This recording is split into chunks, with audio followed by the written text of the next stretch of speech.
ስለ ማንነትህ ስታስብ ወዲያውኑ ወደ አእምሮህ የሚመጣው ምንድን ነው? ስምህ? እንግዲያውስ አንድ እውነት ልንገርህ፣ ስምህ ያንተን ውስብስብ ታሪክ ላዩን ብቻ የሚነካ ነገር ነው። ከዚህ የላይኛው መታወቂያ ባሻገር ጥልቅ የሆነ ምንነት ይገኛል።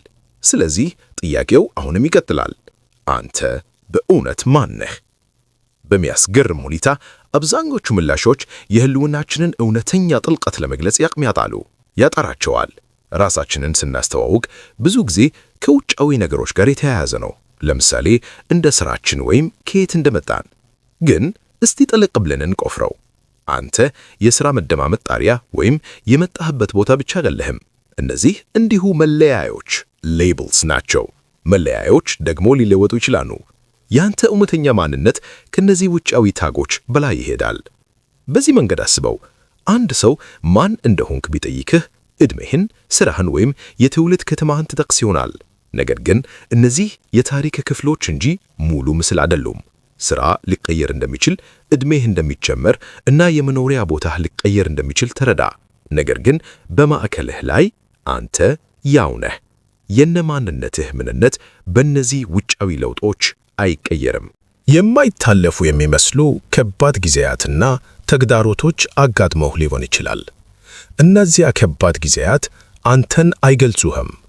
ካጋጠመህ ህመም ወይም ጭንቀት ጋር የተገደብክ አይደለህም። እነዚህ ተግዳሮቶች ይመጣሉ፣ ይሄዳሉ። ነገር ግን እውነተኛ ማንነትህ ሳይነካ ይቆያል። ይህ ልክ በማዕከልህ ላይ ያለውን የማይለወጥ ነገር ለማግኘት ሽፋኖቹን እንደ መላጥ ነው።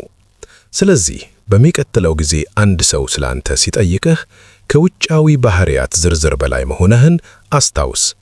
አንተ የልምዶችህ ድምር ወይም የሥራ መግለጫህ ብቻ አይደለህም። በሕይወት ውጣ ውረዶች ውስጥ ሳይለወጥ የሚቀጥል ጽኑና የማይናወጥ አንተ አለ። ስለ ጭንቀትና ከመጠን በላይ ስለማሰብ ኦቨርቲንኪንግ እንነጋገር። አይምሮህ ስለ መጪው ጊዜ በጭንቀት የሚናወጥባቸው ወይም ማለቂያ በሌላቸው ሐሳቦች ውስጥ የሚታሰርባቸው ጊዜያት። ይህ ሁላችንም ላይ ይከሰታል። ነገር ግን ቁልፉ እዚህ ጋር ነው። አንተ ጭንቀቱ አይደለህም። አንተ ከመጠን በላይ ማሰቡም አይደለህም። ልክ እንደዚህ አድርገህ በዐይነ ህሊናህ ስለው። በአንተ ውስጥ ሁለት ክፍሎች አሉ። አንደኛው ክፍል እንደ ጭንቀት ወይም በሐሳብ አዙሪት ውስጥ እንደ መታሰር ያሉ ከባድ ጊዜያትን ያልፋል። ሁለተኛው ክፍል ደግሞ ይመለከታል። ልክ እንደ ተመልካች ነው። በልምዱ ውስጥ ሳይጠለፍ ምን እየተከሰተ እንዳለ ይረዳል። ይህ በአንተ ውስጥ ያለው ተመልካች ኦብዘርቨር ጭንቀቱንና ከመጠን በላይ ማሰቡን ያውቃል። ታዲያ ይህ ተመልካች ማን ነው? አንተ ነህ። እነዚህን የአእምሮ ሁኔታዎች የምታስተውለው አንተ ነህ። በጭንቀት ውስጥ የታሰርክ ሊመስልህ ይችላል። ነገር ግን አንተ ጭንቀቱ አይደለህም። ከመጠን በላይ ስታስብ ራስህን ልታገኘው ትችላለህ። ነገር ግን አንተ ከመጠን በላይ ማሰቡ አይደለህም። አንተ እነዚህን ሂደቶች የምታውቃቸው አዌር የምትሆንባቸው ነህ። ይህ ግንዛቤ ኃይለኛ መሳሪያ ነው። ሰፋ ያለ ምስል ለማየት ወደ ኋላ አንድ እርምጃ እንደመመለስ ነው። በአንድ ተውኔት ውስጥ እንዳለህ አስብ። አንደኛው ክፍልህ በቲኖች ውስጥ ይተወናል። ያ ከባድ ጊዜያት ናቸው። ሌላኛው ክፍልህ ደግሞ ከተመልካቾች ወንበር ሆኖ ይመለከታል። የታሪኩን ፍሰት ይረዳል። ያ ግንዛቤው ነው። ሕይወት ተግዳሮቶችን በምትወረውርበት ጊዜ ይህ ሁለትነት ወሳኝ ነው። እነዚያ ተግዳሮቶች እንዲገልጹህ መፍቀድ ፈታኝ ሊሆን ይችላል። ነገር ግን እውነተኛው ተአምር የሚፈጠረው ተግዳሮቶቹን የምትመለከተው አንተ መሆንህን ስትገነዘብ እንጂ በእነሱ ሙሉ በሙሉ የምትዋተው አለመሆንህን ስታውቅ ነው።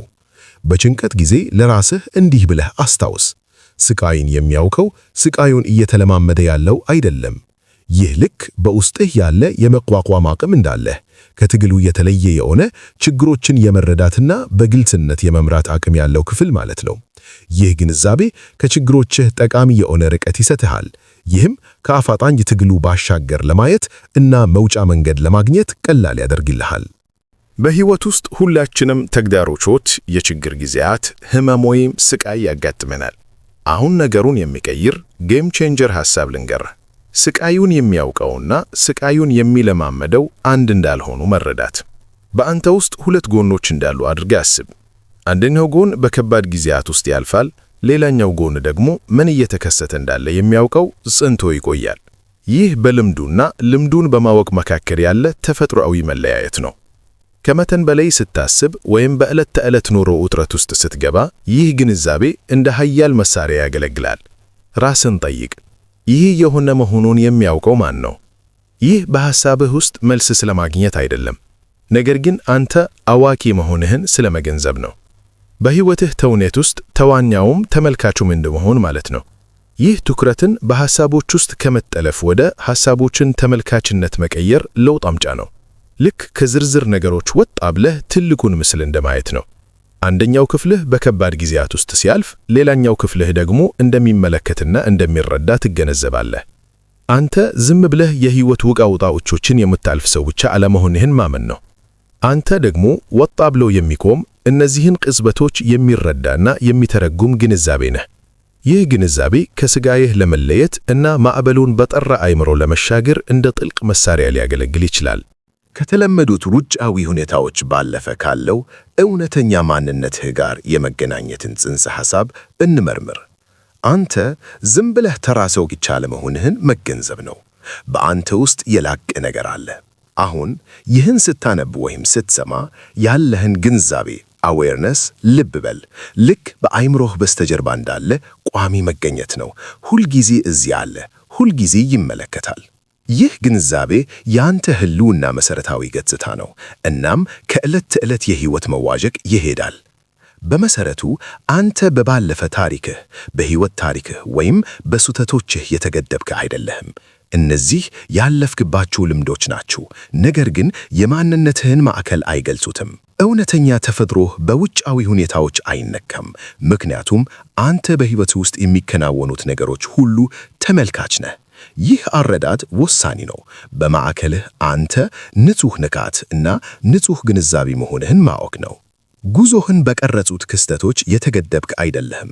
ይልቁንም አንተ እነዚያን ክስተቶች የምትመለከት፣ የምትረዳና የምትመራ ነህ። ይህንን አስብ። ስለ ራስህ ሐሳቦችና ስሜቶች ግንዛቤ ሲኖርህ ወደዚህ ጥልቅ ማንነትህ እየገባህ ነው። እነዚያን ሐሳቦችና ስሜቶች የምታስተናግደው ሰው ብቻ ሳትሆን የነሱ ግንዛቤም ጭምር መሆንህን የመገንዘቢያ ቅጽበት ነው። ይህ የአመለካከት ሽግግር ወደ ውስጣዊ ማንነትህ ያቀርብሃል። ይህም ስለ እውነተኛ ማንነትህ ጥልቅ ስሜት ይሰጥሃል። ራስህን ለውጫዊ ሁኔታዎች ምላሽ የሚያሳይ ግለሰብ ብቻ ከማየት መውጣት ጉዞ ነው። ይልቁንም ራስህን እነዚያን ምላሾች የምታይና የምትረዳ ግንዛቤ አድርገህ ትገነዘባለህ። ይህ ራስን የማወቅ ልምምድ ስለመገለል አይደለም፣ ወደ ተፈጥሯዊ የንጹህ ፍቅር፣ ሰላም፣ ደስታና በራስ የመተማመን ሁኔታ መመለስ ነው። የራስን እውነታ የመቅረጽና የህይወት ልምዶችን በተረጋጋና በተመጣጣኝ እይታ የመምራት ኃይል እንዳለህ መረዳት ነው። ራስህን ለማወቅ አንድ ቅጽበት ስትወስድ አሁን ያለህን የአእምሮ ሁኔታ እያመንክ ብቻ አይደለም፣ የህልውናህ መሰረታዊ ገጽታ እያመንክ ነው። የህይወትን መውጣትና መውረድን የሚሻገረውን ግንዛቤ። ይህ ዕውቅና ወደ እውነተኛ ማንነትህ ያቀርብሃል። አንተ ተራ ሰው ብቻ ሳይሆን አንተ ራሱ ህይወት መሆንህን፣ በአሁኑ ቅጽበት ሙሉ በሙሉ መገኘትህን ያስታውስሃል።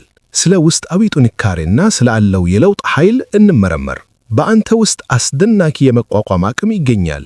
በህይወትህ ውስጥ ኃይለኛ ለውጦችን የማምጣት አቅም ያለው መሰረታዊ ጥንካሬ።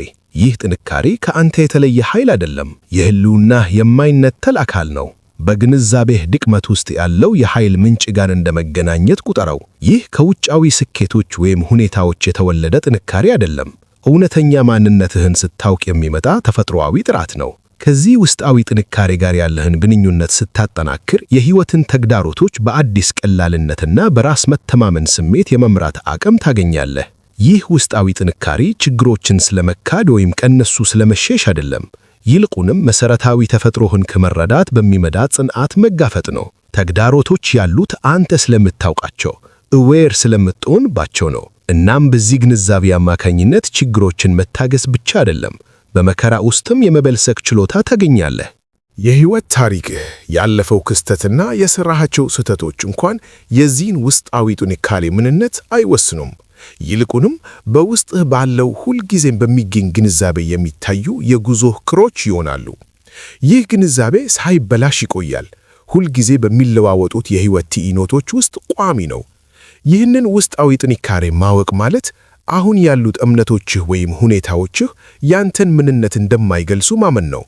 እነሱን የመለወጥ የሕይወት ታሪክህን ዳግም የመጻፍ ኃይል አለ። ያንተ እውነተኛ ተፈጥሮ በውጫዊ ተረካዎች እንደማይገደብ መረዳት ነው።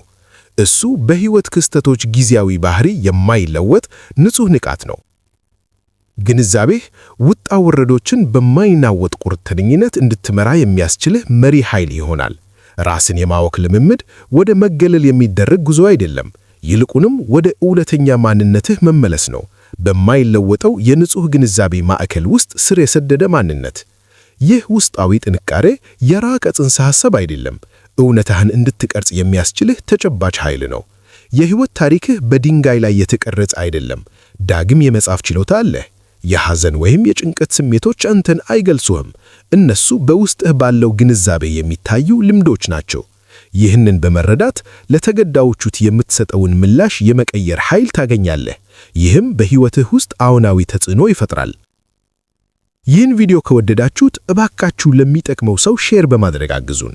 ሐሳባችሁን ወይም ተመክሯችሁን ከታች ባለው አስተያየት መስጫ ላይ ጻፉልን። ሁሉንም አነባለሁ።